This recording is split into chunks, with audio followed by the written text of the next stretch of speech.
Hello, my name is Robert Dean Steele, and this is your daily Bible class or your commentary on the Bible. Now, we're going to be looking at today Genesis chapter 3, verse number 16. Now, yesterday when we were together, we talked about the fact that there was this wonderful redemptive verse which talks about the seed of the woman crushing the head of the serpent, and the serpent bruising the heel of the seed of the woman. So now the Lord talks basically to the woman. He says this: I will greatly increase your pains in childbearing. With pain you'll give birth to children.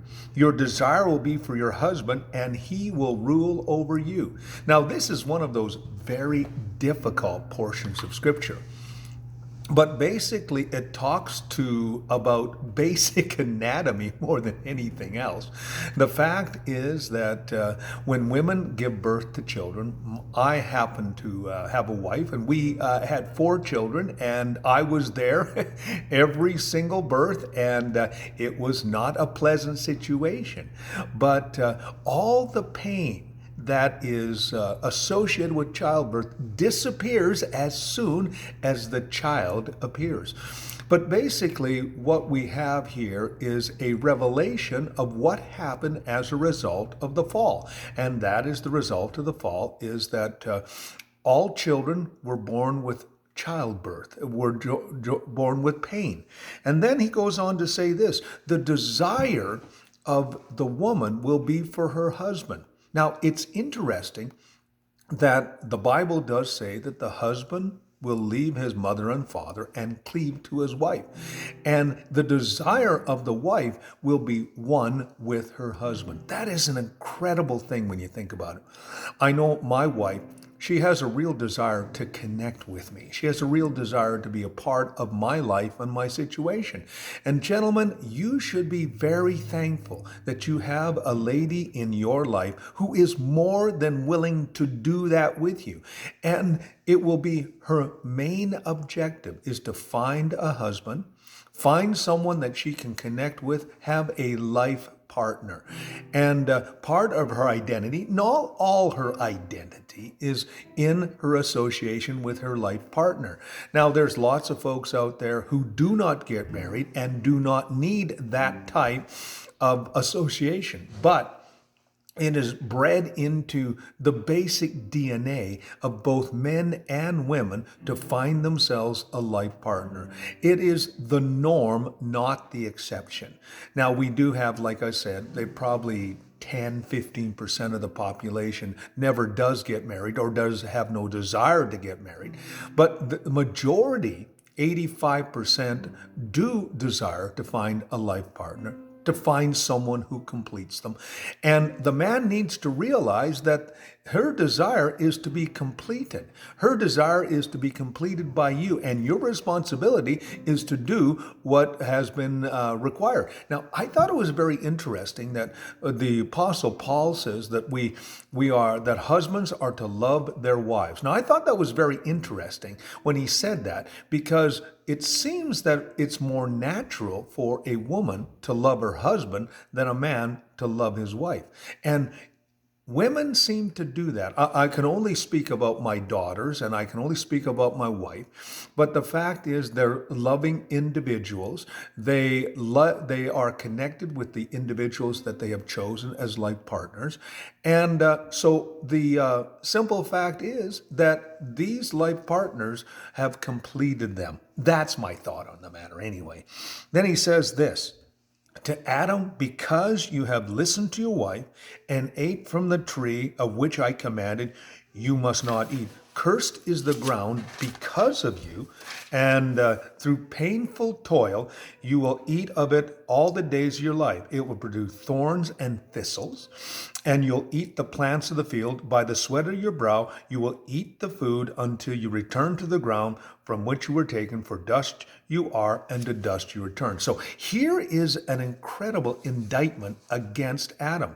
Now, basically, we find that Adam, he was the one who was dealt with most definitely.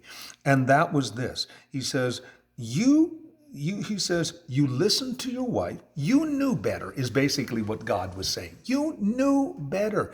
And you also ate from the tree which I commanded. He says, I told you at first what was going to happen. And you instead, he says, chose to listen to someone else. You see, each one of us has our own responsibility. Basically, what we have learned in Genesis chapter 3, it doesn't matter if you deflect your thoughts. What you need to do is you need to take responsibility for your own action. Well, because of that, of course, we have thorns and thistles and mosquitoes because of a decision that we made. And he says, your toil will be difficult all the days of your life. And he says, you will eat the plants of the field, but he says, by the sweat of your brow, you will return to the earth which you have been taken.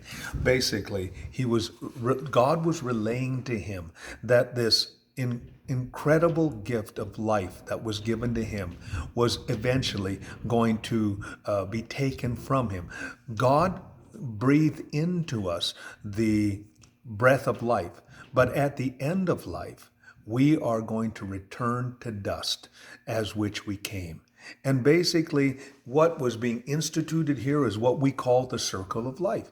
We come into this life with nothing, and we go out of this life with nothing. We return to the dust of which we started. God breathed this into life. And what God was saying was also here was the fact that God has complete control over life. That life begins with him and life ends with him.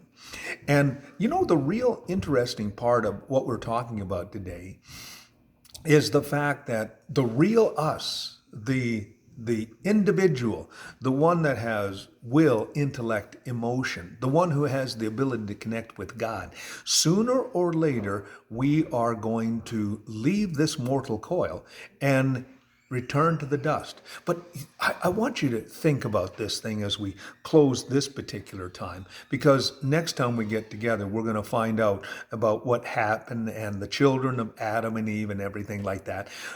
Well, first of all, as a Christian, we have an incredible victory coming. I did a funeral yesterday of a dear saint of God called Marie, and I was doing preaching from Psalm 23. But one of the scriptures that I did mention was 1 Corinthians 15, 51 to 58, which says this, death, where is thy sting? Death, where is thy victory? That which is corruptible will put on incorruption, and that which is mortal will put on immortality. Yes, one day, should the Lord not return, our bodies will return to the earth. That part of us that is connecting with God, that part of us that gives life, will depart. And all that'll be left is basically a husk. The real us will be gone. But the marvelous thing is, if we know the Lord, then there's that wonderful promise that that which is mortal, which is our body, will put on immortality. And that which is corruptible will put on incorruption. One day, our bodies will be reunited with our soul and spirit, and we will have a body that is made of flesh and bones. Right now, our body's lifeblood is the blood itself, but one day it will be the Lord himself that will give us this wonderful new body. I'm excited about that. Well, I'm looking forward to the next time that we get together. My name is Robert Dean Steele. This is your commentary of the Bible or your daily Bible class. You have yourself a great and godly day.